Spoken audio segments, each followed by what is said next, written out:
नमस्कार दोस्तों, आज मैं आपको एक ऐसी कहानी सुनाने जा रहा हूँ जो न सिर्फ आपके दिल को छू लेगी बल्कि आपको हंसाएगी, रुलाएगी और सोचने पर मजबूर कर देगी।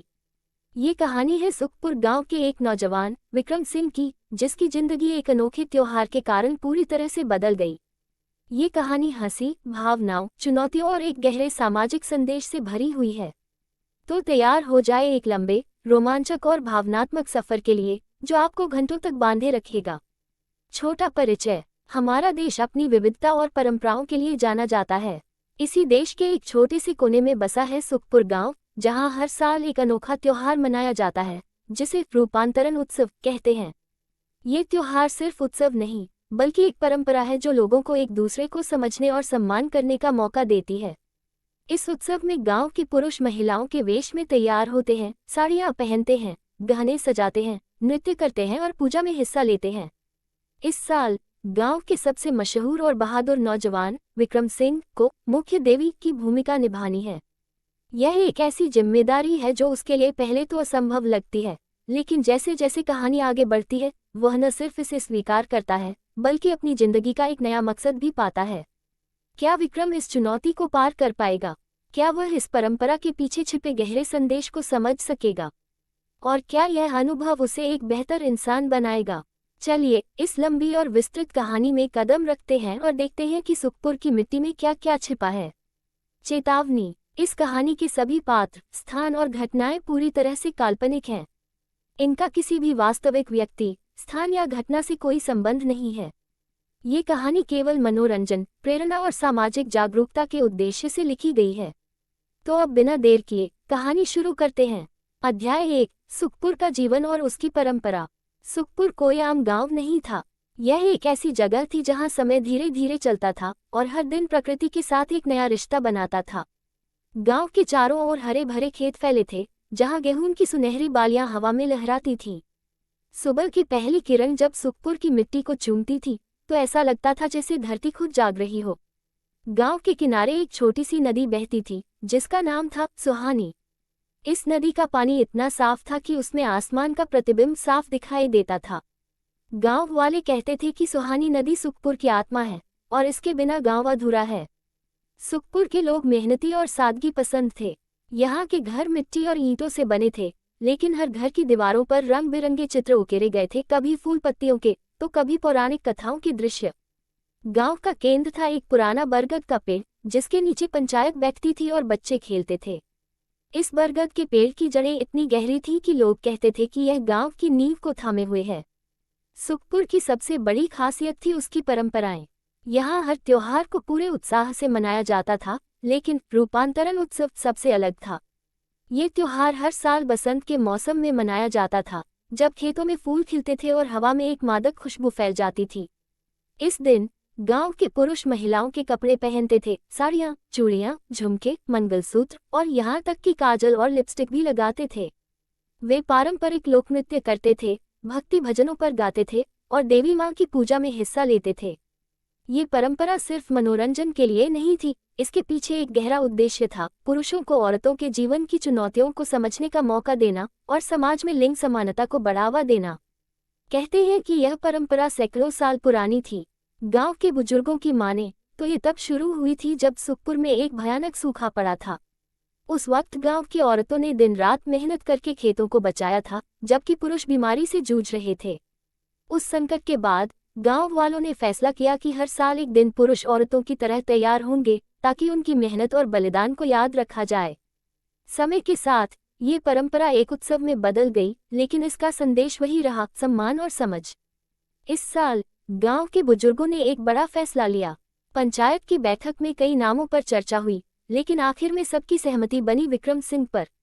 विक्रम को इस बार मुख्य देवी बनना था, यानी उसे पूरे उत्सव की अगुवाई करनी थी, नृत्य करना था, पूजा करनी थी और गांव वालों को एकजुट करना था।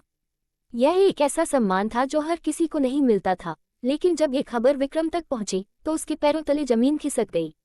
विक्रम सिंह, उम्र 25 साल, सुखपुर का सबसे लोकप्रिय और सम्मानित नौजवान था। उसकी कद काठी लंबी चौड़ी थी और उसकी मांसपेशियां खेतों में मेहनत करने की गवाही देती थीं। उसकी आंखों में एक चमक थी और उसकी मुस्कान में एक सादगी। गांव में उसकी बहादुरी के किस्से मशहूर थे। एक बार जंगल में भटके हुए बच्चों को उसने अकेले ढूंढ निकाला था, तो दूसरी बार बाढ़ के दौरान उसने अपनी जान जोखिम में डालकर कई परिवारों को बचाया था।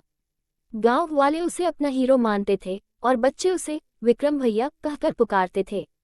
लेकिन अब उसे साड़ी पहनकर नाचना था, गहने पहनकर पूजा करनी थी। ये ख्याल उसके लिए किसी बुरे सपने से कम नहीं था। उस दिन शाम को गांव के मुखिया रामलाल जी उसके घर आए। रामलाल जी की उम्र 60 के पार थी, लेकिन उनकी आवाज में अभी भी वही दम था। उनके लंबे सफेद दाढ़ी और सादे कुर्ते पायजामे ने उन्हें एक संत की तरह बना दिया था। विक्रम बेटा, इस साल हमने तुम्हें मुख्य देवी के लिए चुना है, रामलाल जी ने मुस्कुराते हुए कहा। विक्रम ने चौंक कर उनकी ओर देखा। रामलाल जी, यह क्या मजाक है? मैं साड़ी कैसे पहनूंगा? लोग मुझ पर हंसेंगे। मैं एक मर्द हूँ, यह मेरे लिए नहीं है। रामलाल जी ने उसके कंधे पर हाथ रखा और गहरी सांस लेते हुए कहा, विक्रम, यह कोई मजाक नहीं, सम्मान है। ये परंपरा हमारे गांव की शान है। ये हमें सिखाती है कि मर्द और औरत में कोई अंतर नहीं। असली बहादुरी इसमें है कि तुम अपने डर को पीछे छोड़कर कुछ नया करो, और हमें यकीन है कि तुम इसे बखूबी निभाओगे। विक्रम कुछ देर चुप रहा। उसका मन उलझन में था। एक तरफ गांव की इज्जत थी, दूसरी तरफ उसकी अपनी शर्मिंदगी। उसने बाहर देखा, सुहानी नदी की लहरें चांदनी में चमक रही थीं। उसे अपने पिता की याद आई, जो हमेशा कहते थे, बेटा, जिम्मेदारी से कभी मत भागो। आखिरकार उसने सिर हिलाया और कहा, ठीक है रामलाल जी, मैं कोशिश करूंगा, लेकिन मुझे कुछ नहीं पता कि यह सब कैसे करना है। रामलाल जी ने हंसते हुए कहा, कोई बात नहीं बेटा, तुम्हारा परिवार और गांव वाले सब तुम्हारी मदद करेंगे। ये सफर आसान नहीं होगा, लेकिन यादगार जरूर होगा। और इस तरह विक्रम की जिंदगी में एक नया अध्याय शुरू हुआ। अध्याय 2, परिवार का साथ और पहली चुनौती। अगली सुबह सुखपुर में सूरज की किरणों ने गांव को एक सुनहरी चादर से ढक दिया। विक्रम के घर में हलचल मच गई थी। उसकी माँ सरोज देवी, जो एक साधारण गृहिणी थी, लेकिन अपने बच्चों के लिए किसी शेरनी से कम नहीं थी, सुबह सुबह उठकर तैयारियों में जुट गईं। सरोज देवी की उम्र 45 साल थी, लेकिन उनके चेहरे पर मेहनत की थकान और प्यार की चमक एक साथ दिखती थी। उनके काले बालों में कुछ सफेद धागे उभर आए थे, जो उनकी जिंदगी के संघर्षों की कहानी कहते थे। विक्रम की 2 छोटी बहनें, रानी और काजल, भी इस मौके से बेहद उत्साहित थीं। रानी 16 साल की थी, शरारती, चुलबुली और हमेशा कुछ नया करने को तैयार। काजल 14 साल की थी, शांत, समझदार, लेकिन अपनी बड़ी बहन की शरारतों में हमेशा साथ देने वाली। दोनों बहनें सुबह से ही विक्रम को छेड़ने की योजना बना रही थीं।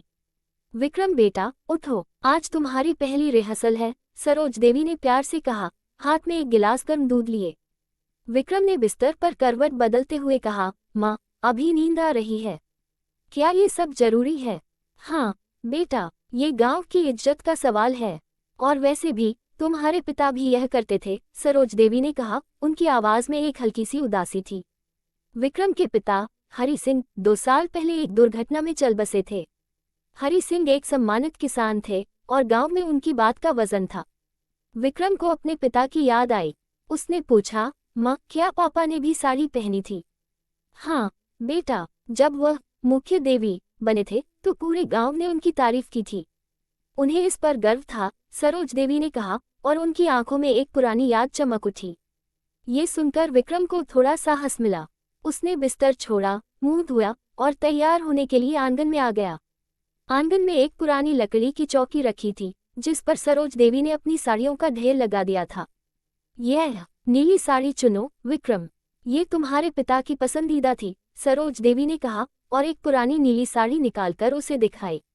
साड़ी पर हल्की सुनहरी कढ़ाई थी, जो अब थोड़ी फीकी पड़ चुकी थी, लेकिन उसमें एक खास आकर्षण था।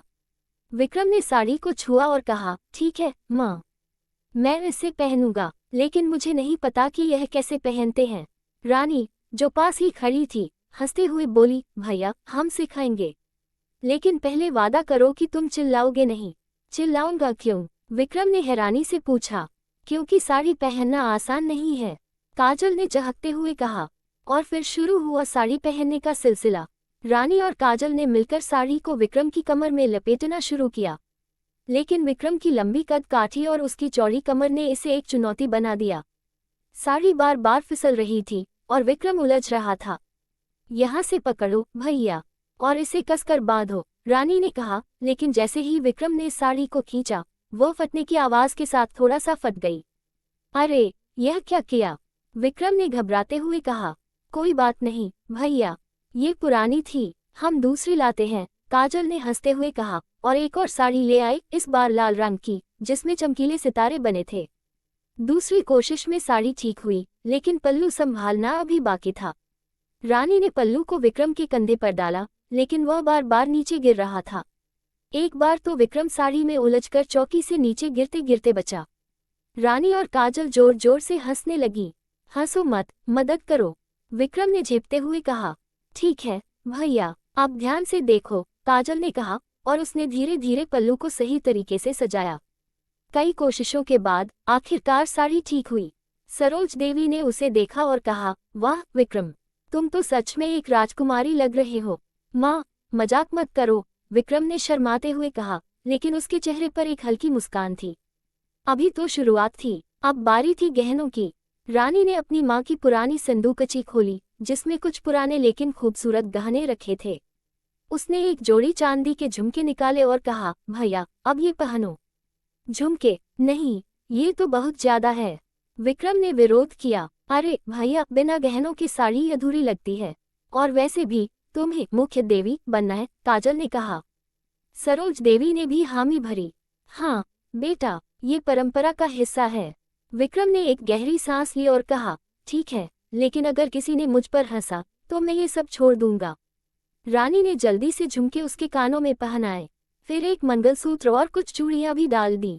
चूड़ियां पहनते वक्त एक चूड़ी टूट गई और उसकी कांच की आवाज पूरे आंगन में गूंज उठी।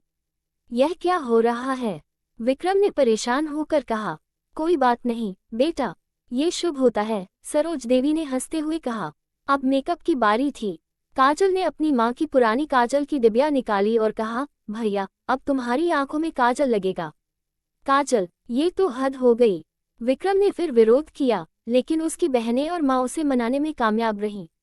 जल्द ही वह चौकी पर बैठा था और रानी उसके चेहरे पर काजल लगा रही थी।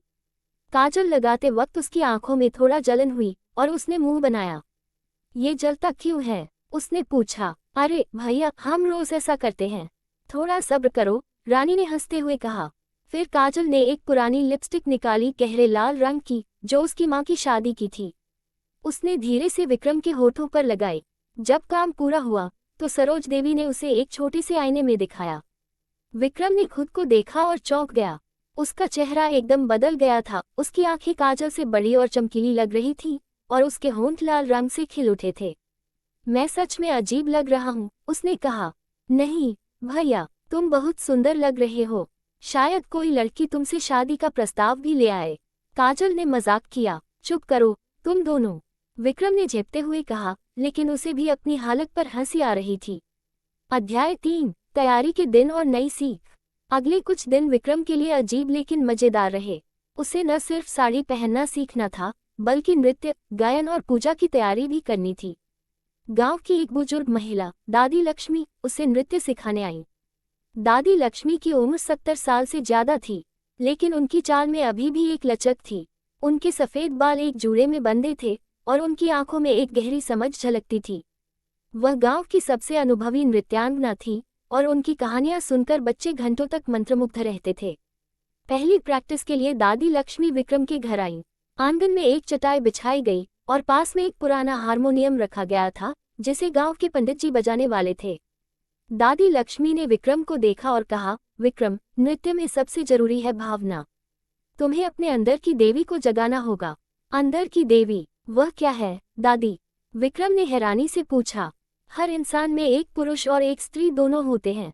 ये परंपरा हमें अपने उस हिस्से को समझने का मौका देती है जो हम अक्सर नजरअंदाज कर देते हैं, दादी लक्ष्मी ने समझाया। विक्रम को ये बात पूरी तरह समझ नहीं आई, लेकिन उसने नृत्य सीखना शुरू किया।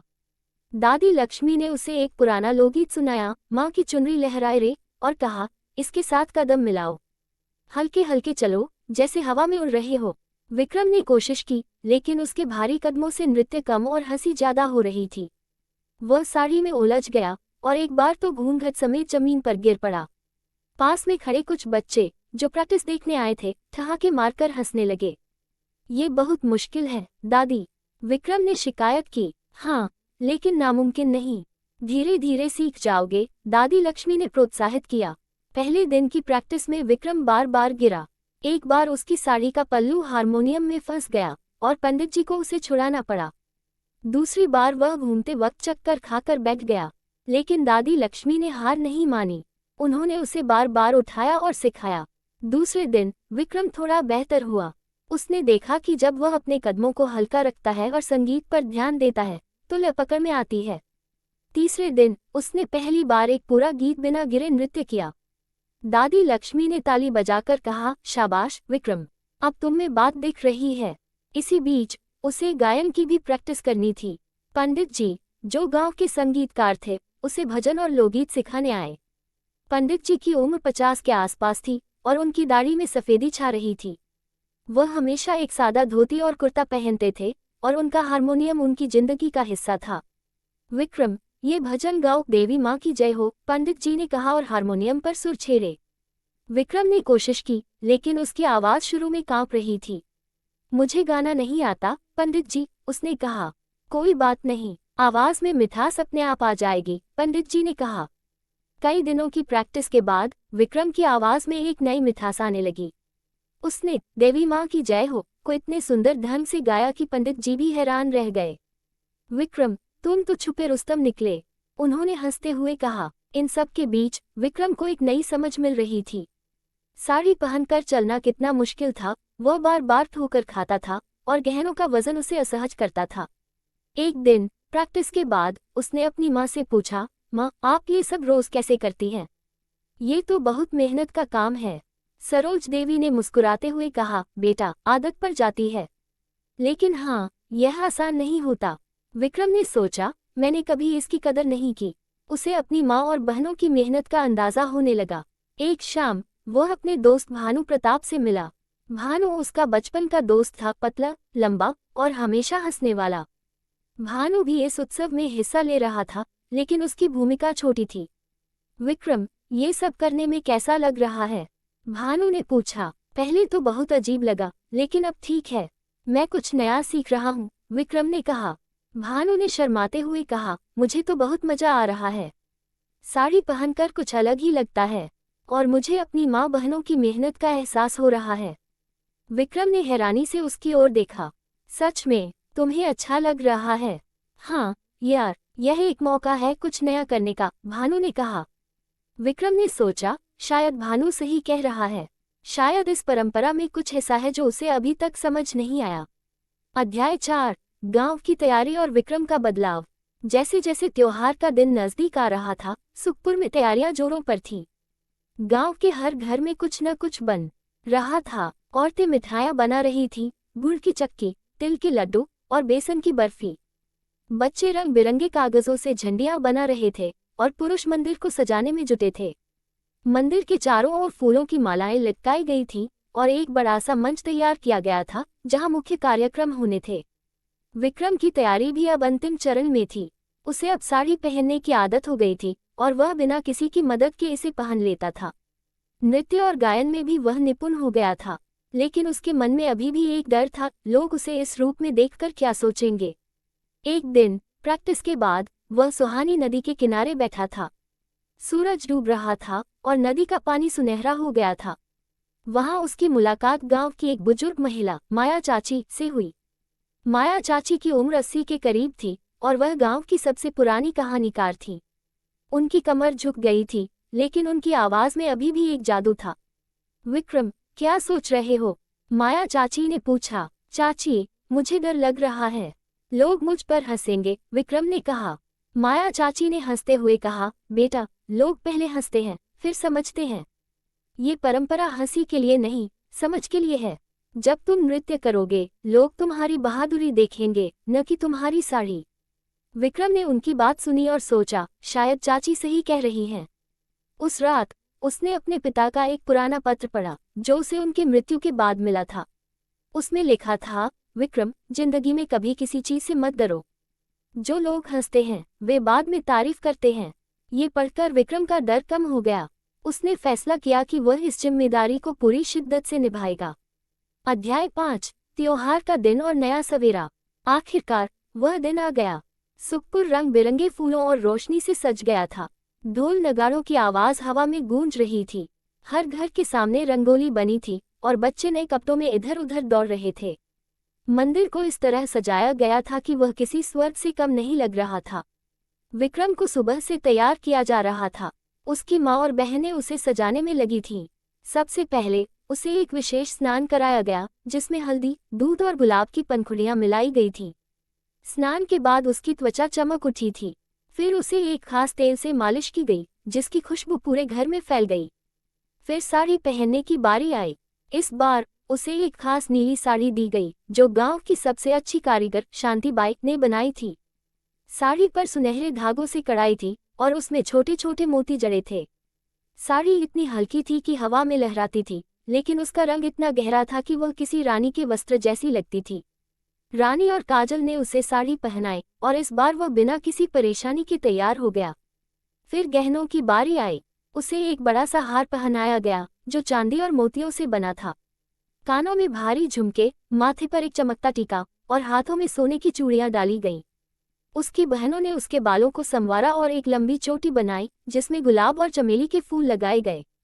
अंत में मेकअप किया गया। उसकी आंखों में काजल लगाया गया जिससे उसकी आंखें और चमकीली लगने लगी। होठों पर गहरी लाल लिपस्टिक और गालों पर हल्का सा गुलाबी रंग लगाया गया। जब सब कुछ पूरा हुआ तो सरोज देवी ने उसे आईने में दिखाया। विक्रम ने खुद को देखा और चौंक गया। वह सच में किसी देवी की तरह लग रहा था।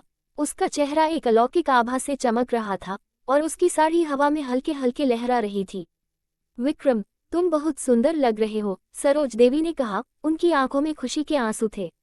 धन्यवाद माँ, ये सब आपके और बहनों के कारण है, विक्रम ने कहा और उसने अपनी माँ को गले लगा लिया। फिर उसे एक पालकी में बिठाकर मंदिर ले जाया गया। पालकी को फूलों से सजाया गया था और 4 नौजवान उसे कंधों पर उठाकर ले जा रहे थे। रास्ते में गांव वाले तालियां बजा रहे थे और बच्चे उसके पीछे दौड़ रहे थे। जब वह मंदिर पहुंचा तो वहां सैकड़ों लोग इकट्ठा थे। विक्रम ने मंच पर कदम रखा। ढोल की थाप शुरू हुई और उसने पूजा की शुरुआत की। उसने देवी माँ की मूर्ति के सामने दीप जलाया और आरती उतारी। उसकी आवाज में एक नई मिठास थी और उसका चेहरा भक्ति से चमक रहा था। पूजा के बाद नृत्य और गायन का कार्यक्रम शुरू हुआ। विक्रम ने मंच पर आकर अपना पहला नृत्य प्रस्तुत किया। माँ की चुनरी लहराए रे। उसकी हर अदा, हर मुद्रा इतनी सुंदर थी कि लोग मंत्रमुग्ध हो गए। उसकी साड़ी हवा में लहरा रही थी और उसके गहने ढोल की थाप के साथ चमक रहे थे। उसने एक के बाद एक कई गीतों पर नृत्य किया, कभी तेज, कभी धीमा, कभी भावुक, कभी जोशीला। हर बार उसे जोरदार तालियां मिली। त्योहार के अंत में विक्रम ने एक भाषण दिया।